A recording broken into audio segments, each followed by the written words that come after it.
Lesson 2-7, using expressions to describe patterns. Essential question, how can you write expressions to describe patterns? We have one vocab word, input-output table, which is a table of related values. This is just a very quick example of what an input-output table looks like. You do not need to copy that. So we have example number 1.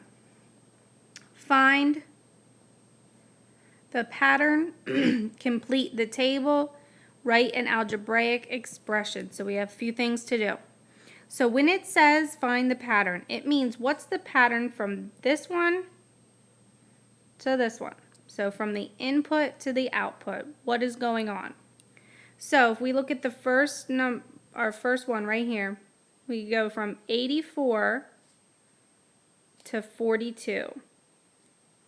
And I can tell by looking at that they're dividing by 2. So let's see if that's true for the rest of our table. You need to check your patterns because sometimes it might seem like a pattern is there, but once you check it with another part of the table, it's actually a different pattern. So let's check with the second one, 66 to 33. And that is half. 33 is half of 66. So let's check with the last one, 50 and 25. And we know 25 is half of 50. So that looks like my pattern is dividing by 2. So 22 divided by 2 is 11. 30 divided by 2 is 15. And I would like you to copy that table for number 1. But then that's not all we were asked to do. We were also asked to write an algebraic expression. So our algebraic expression, we use for the input, we use x as our variable. You can really use any variable you want, but I'm going to use x. So I'm basically saying what was my pattern. How did I get from the input to the output?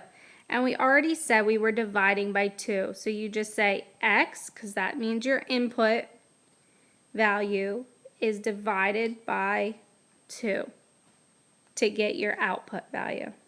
That's your algebraic expression. We divide by 2. You need to copy this down because there are only 2 examples on this lesson. Okay, example number 2, we're doing the same thing, finding the pattern, completing the table, and writing our algebraic expression.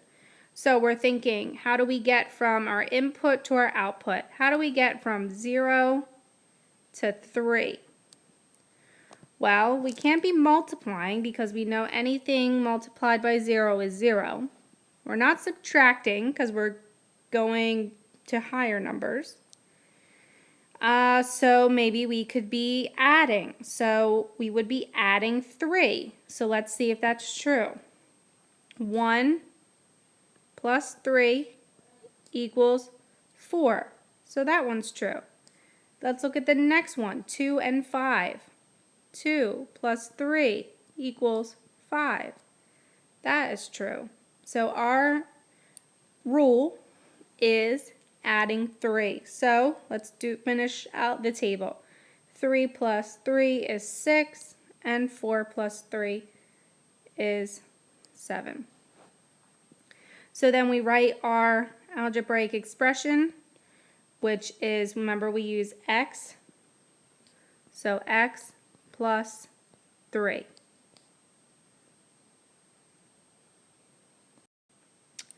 Here are your practice problems, same thing like we just did. I want you to complete the last 2 portions of both tables and write an algebraic expression for each table. So you're just telling me what you're doing. Are you adding 2, subtracting 5, dividing by 3? You get the point. So Finish the table, write an algebraic expression for each. Don't forget your word problem or question, and rate your understanding.